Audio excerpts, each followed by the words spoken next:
Hello मेरे foodies, आप सब कैसे हैं।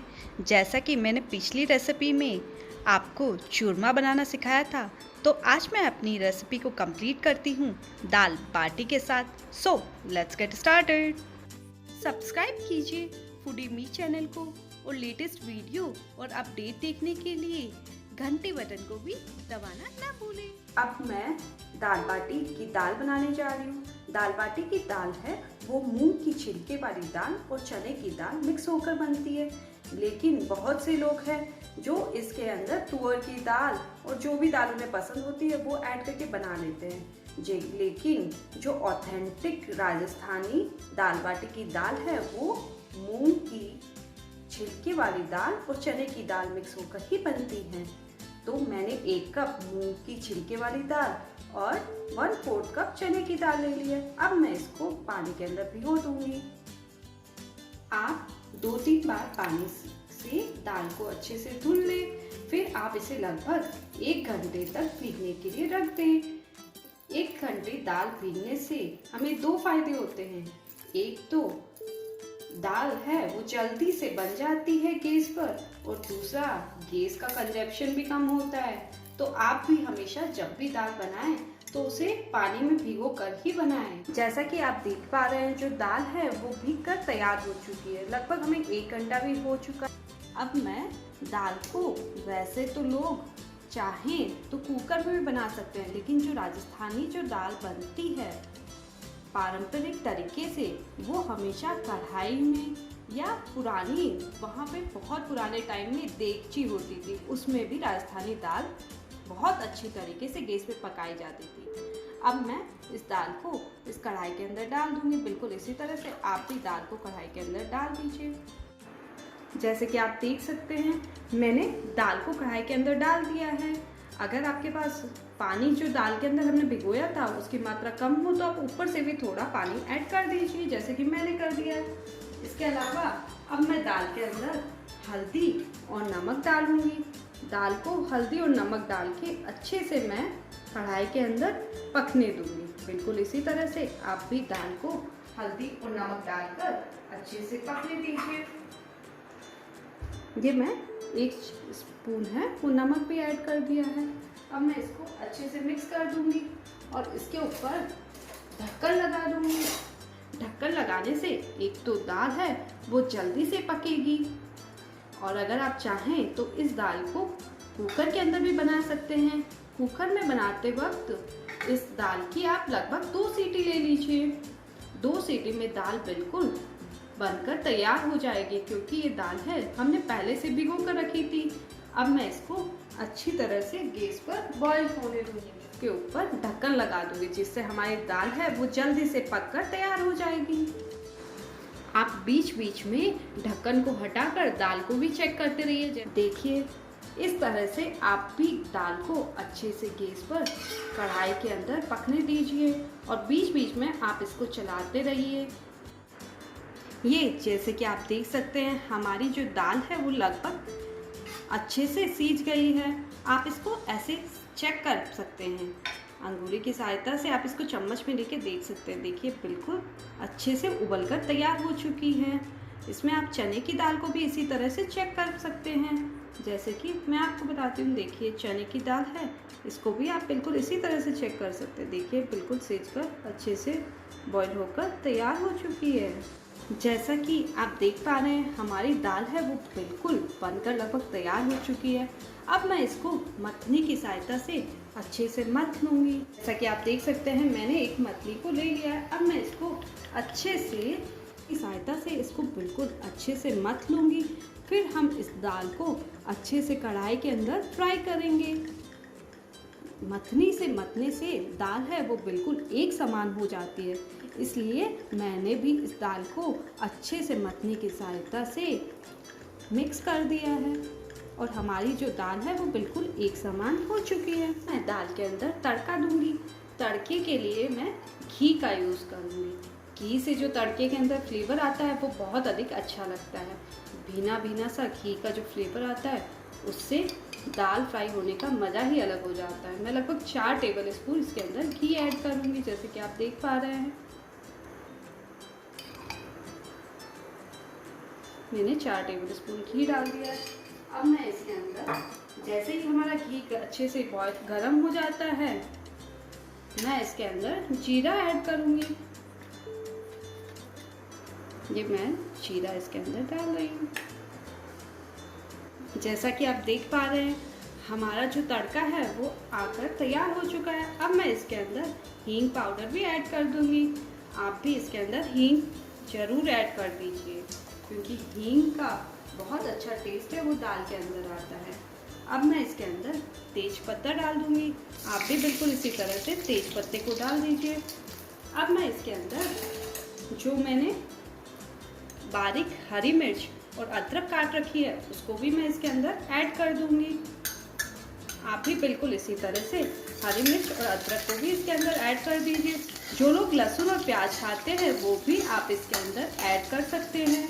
अब मैं इसके अंदर बारीक कटा टमाटर जो मैंने चॉप्ड कर रखा है, मैं उसको भी इसके अंदर ऐड कर दूंगी। अब मैं इसको बिल्कुल अच्छे से मिक्स कर लूँगी। अब आप टमाटर को बिल्कुल अच्छे से इसके अंदर पकने दीजिए। कि आप देख पा रहे हैं जो टमाटर है वो बिल्कुल बारीक हो चुका है, उसकी ग्रेवी बिल्कुल बनकर तैयार हो चुकी है। अब मैं इसके अंदर लाल मिर्च ऐड करूँगी और थोड़ी सी मैं हल्दी इसके अंदर ऐड करूँगी। वैसे तो हल्दी है वो हमने दाल में डाल ही रखी है, लेकिन टमाटर के लिए मैं थोड़ी सी हल्दी इसके अंदर ऐड करूँगी और मैं इसको अच्छे से मिक्स कर लूँगी। और मैं अब इसके अंदर थोड़ा सा नमक भी डाल दूँगी। वैसे तो दाल के अंदर हमने नमक डाल ही रखा है, लेकिन मैं थोड़ा सा ही नमक इसके अंदर डाल रही हूँ अपने टेस्ट के अकॉर्डिंग ही। अब मैं इसको अच्छे से मिक्स करके अपने जो दाल ले रखी है मैं इसको इसके अंदर ट्रांसफ़र कर दूँगी। ये देखिए, अब मैं दाल को इसके अंदर ट्रांसफ़र कर दूँगी। ये हमारी जो दाल बाटी की दाल है वो लगभग बनकर तैयार हो चुकी है। अब मैं इसको अच्छे से बॉईल होने दूँगी। आप भी इसको अच्छे से गैस पर धीमी धीमी आंच पर उबलने दीजिए।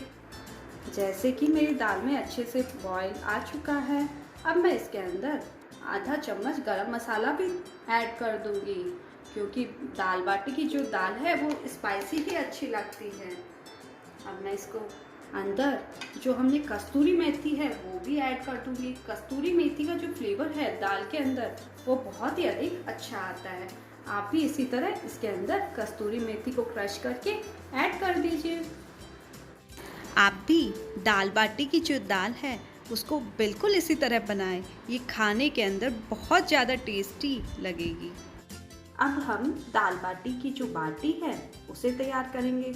उसे तैयार करने के लिए मैंने सबसे पहले 4 कप है वो आटा ले लिया है। आप अपनी रिक्वायरमेंट के हिसाब से आटा ले सकते हैं। मैं इसके अंदर अजवाइन ऐड करूँगी। बाटी के अंदर अगर अजवाइन ना हो तो उसका असली मज़ा नहीं आ पाता है। इसके अंदर मैंने भी 2 छोटे चम्मच अजवाइन को ऐड कर दिया है। उसके अलावा अब मैं इसके अंदर नमक डालूँगी। नमक आप अपने टेस्ट के अनुसार डाल दीजिए। मैंने 1 चम्मच नमक डाल दिया है। अब मैं इसके अंदर 1/4 कप मैं सूजी भी डाल दूंगी। सूजी डालने से बाटी है वो क्रिस्पी बनती है। आप भी सूजी को ज़रूर ऐड करें, तभी आपकी बाटी है वो क्रिस्पी बन पाएगी। अब मैं इसके अंदर 1/4 कप रूम टेम्परेचर पे जो घी है उसको ऐड कर दूंगी। आप भी घी को इसके अंदर ऐड कर दीजिए। पहले मैं इसके अंदर बीच में थोड़ा सा गोला बना लूँगी, फिर इसके अंदर घी डाल दूँगी। आप भी बिल्कुल इसी तरह से घी डाल दीजिए। अगर आप डायरेक्ट घी डालेंगे तो वो किनारों पे चला जाएगा, इसलिए मैंने बीच में थोड़ा सा करके घी को डाल दिया है। अब मैं इसको अच्छी तरह से मिक्स कर लूँगा। कि आप देख पा रहे हैं मैंने अपने जो सारे इंग्रेडिएंट है जो आटे के अंदर डाले थे मैंने उसे अच्छी तरह से मिक्स कर लिया है। अब आप किस तरह चेक करेंगे जो घी की क्वांटिटी हमने डाली थी वो सही है या नहीं। उसके लिए हमें चेक करने के लिए सबसे पहले आप जैसे कि मैंने घी इसके अंदर डाल दिया है, उसको अच्छी तरह से मिक्स भी कर दिया है। अब मैं इस आटे को हाथ में लेकर इसकी मुट्ठी बंद करूँगी। अगर जो हमारी मुट्ठी है वो बिल्कुल सही तरीके से बन जाती है और टूटती भी नहीं है, इसका मतलब है कि हमने जो घी की क्वांटिटी आटे के अंदर डाली थी वो बिल्कुल सही है। अब मैं इसको आटे को गर्म पानी की सहायता से गूंद लूंगी। आप भी बिल्कुल इसी तरह से इसको गूंद लीजिए। थोड़ा थोड़ा गर्म पानी ऐड करते जाइए और आटे के अंदर अच्छी तरह से मिक्स करके बिल्कुल टाइट डोई लगा लीजिए। कभी भी बाटी की जो डोई है वो गीली नहीं होनी चाहिए। अगर गीली होगी तो बाटी बनाने में आपको बहुत दिक्कत होगी। जैसा कि आप देख पा रहे हैं, मैंने बिल्कुल टाइट डोई है उसको लगा लिया। बिल्कुल इसी तरह से आप भी आटे की बिल्कुल टाइट डोई को लगा लीजिए। देख सकते हैं बिल्कुल टाइट है ये। अब मैं इसको 15-20 मिनट के लिए ढक कर रख दूंगी, जिससे जो आटा है वो थोड़ा सेट हो जाएगा। अब जो हमने बाटी का आटा है, जो डोई है उसको ढक कर रखी थी, वो लगभग तैयार हो चुकी है, क्योंकि हमने 15 से 20 मिनट अब हमें हो चुके हैं। अब मैं इससे बाटी का शेप तैयार करूँगी। आप भी बिल्कुल इसी तरह बाटी का शेप तैयार कीजिए। इसमें से मैं छोटी छोटी लोई लेकर, जैसे कि आप देख पा रहे हैं, मैंने एक छोटी सी लोई ली। अब मैं इसको हाथों की सहायता से बिल्कुल राउंड शेप दूंगी। आप भी बिल्कुल इसको राउंड शेप दीजिए। ये जैसे देख सकते हैं आप, ये बिल्कुल राउंड हो चुकी है। अब मैं इसको बीच में से अंगुली की सहायता से प्रेस कर दूंगी। देख सकते हैं आप, मैंने इसको बीच में से अंगुली की सहायता से प्रेस कर दिया। ये बिल्कुल बाटी का शेप आ चुका है। इसी तरह मैं सारी लोई को एक एक करके बनाकर बाटी का शेप देकर दूसरी प्लेट के अंदर ट्रांसफर करूँगी। जैसे कि आप देख पा रहे हैं, मैंने अपनी सभी आटे की लोई को बाटी का शेप देकर बिल्कुल बनाकर तैयार कर लिया है। बिल्कुल इसी तरह आप भी इन लोई को बाटी का शेप देकर तैयार कर लीजिए। अब मैं भगोने के अंदर पानी गर्म होने के लिए रख दूंगी। जैसा कि आप देख सकते हैं, जो पानी हमने बॉईल होने के लिए रखा था वो बॉईल होकर तैयार हो चुका है। अब जो बाटी हमने ले रखी थी वो एक एक करके इसको पानी के अंदर धीरे धीरे ट्रांसफ़र कर दूंगी। बिल्कुल इसी तरह से आप भी बाटी को पानी के अंदर ट्रांसफ़र कर दीजिए। मैं सारी बाटी को एक एक करके इसी पानी के अंदर ट्रांसफ़र कर दूंगी। जैसा कि आप देख पा रहे हैं, मैंने अपनी सारी बाटी को पानी के अंदर, उबलते हुए पानी के अंदर डाल दिया है। क्योंकि हम बाफला बाटी बना रहे हैं और बाफला बाटी है वो पानी के अंदर ही, उबलते हुए और खोलते हुए पानी के अंदर ही पकती है। हम इसको अच्छे से पानी के अंदर, जब तक ये बिल्कुल पक न जाए पानी के अंदर, तब तक इसको पानी के अंदर अच्छे से बॉईल करेंगे। जैसा कि आप देख सकते हैं, हमारी बाटी है वो लगभग 10 से 15 मिनट से पानी के अंदर बॉईल हो रही है।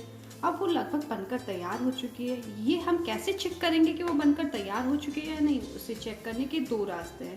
पहला, जैसे कि आप देख सकते हैं, जैसे मैं आपको दिखाती हूँ अभी, ये मैंने एक बाटी ले ली है। अब जैसा कि आप देख सकते हैं, इसके अंदर हल्की हल्की सी जाली बननी स्टार्ट हो चुकी है, मतलब कि आपकी बाटी बनकर तैयार हो चुकी है। और दूसरा तरीका ये है चेक करने का कि बाटी आपकी बनी है या नहीं बनी है। देखिए, इसके दूसरे साइड जो बाटी के हैं वो दरारें चढ़ने लग गई है, मतलब कि हमारी जो बाटियां हैं वो बनकर पककर तैयार होने चल गई। देख सकते हैं आप, इसके अंदर दरारें आने लग गई है, मतलब कि अब हमारी जो बाटियां हैं लगभग बनकर तैयार हो चुकी है। अब आप इनको गैस से नीचे उतार दीजिए। हम एक एक बाटी को पानी से बाहर निकाल लेंगे। अब मैं जो बाटी हमने उबाल के नीचे उतार ली थी, उसको चाकू की सहायता से 2-4 पीस के अंदर काट लूँगी।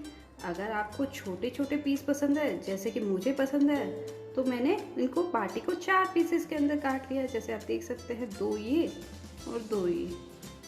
छोटे छोटे पीसेस खाने के अंदर थोड़ा इजी रहता है, इसलिए मैंने इनको 4 पीसेस के अंदर तोड़ दिया। बिल्कुल इसी तरह से आप जैसे देख सकते हैं, मैंने अपनी सारी बाटियों को इसी तरह से काट कर 4-4 पीस के अंदर कर लिया। आप भी बिल्कुल इसी तरह से अपनी बाटियों को काट के पीसेस के अंदर तोड़ लीजिए। मैं गैस पर घी गर्म होने के लिए रखूँगी। जैसे ही हमारा घी अच्छे से गर्म हो जाता है, हम उसके अंदर बाटी को फ्राई करेंगे। जैसा कि मैं चेक कर पा रही हूँ, जो घी हमने गर्म होने के लिए कढ़ाई के अंदर रखा था वो बिल्कुल गर्म हो चुका है। अब हम जो बाटी हमने ले रखी थी, जिसके पीसेस हमने काट रखे हैं, उसको मैं थोड़ी थोड़ी करके इसके अंदर फ्राई करूँगी। आप भी इसको घी के अंदर डालकर अच्छे से फ्राई कर लीजिए।